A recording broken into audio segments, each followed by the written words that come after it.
আপনি কষ্ট করে কোনোদিন আপনার তাকদির বদলাইতে পারবেন না।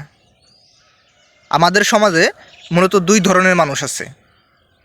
প্রথম এক ধরনের মানুষ, তারা এটা বিশ্বাস করে যে আমি পরিশ্রম করে, কষ্ট করে, মাথার ঘাম পায়ে ফালাইয়া যেটা অর্জন করি ওটাই আমার তাকদির। মানে আমার কি বলে তাকদির আমি নিজে তৈরি করি, আমি কষ্ট করে যেটা অর্জন করবো ওটাই আমার তাকদির।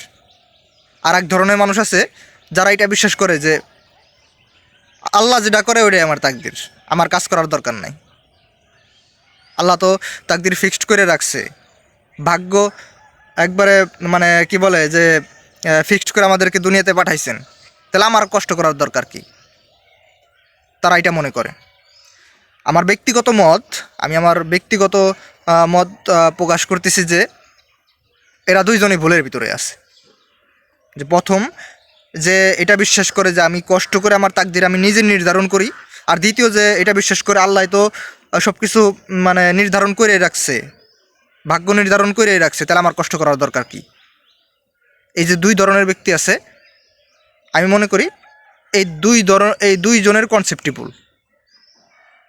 যে আপনি ঘরে বসে থাকবেন আর আপনার অটোমেটিকলি আল্লাহ নিজে এসে কি সব ঘরের ভিতরে দিয়া যাইব।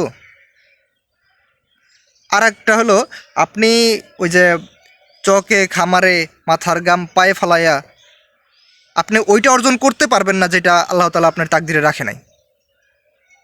ওইটা আপনি অর্জন করতে পারবেন না, সম্ভব না। আপনাকে কষ্ট করতে হবে, অবশ্যই পরিশ্রম করতে হবে, বিশ্বাস রাখতে হবে আল্লাহ তাআলার উপর।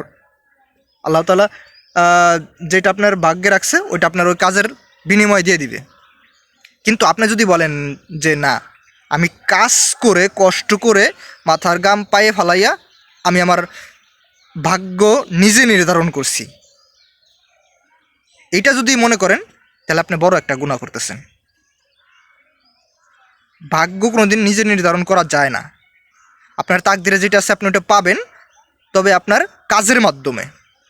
ওই যে ঘরে বসে না, যে আল্লাহ যা করে আল্লাহ, আল্লাহ তো ফিক্সড করে রাখছেই, আমি ঘরে বসেই পাবো, এরকমটা না, এমনটা না। আপনাকে কষ্ট করতে হবে, পরিশ্রম করতে হবে, বিশ্বাস রাখতে হবে আল্লাহ তাআলার উপর। এরকম মানুষ কম আছে যে কাজ করে আল্লাহ তাআলার উপর বিশ্বাস করে, আল্লাহ তাআলার উপর ভরসা করে।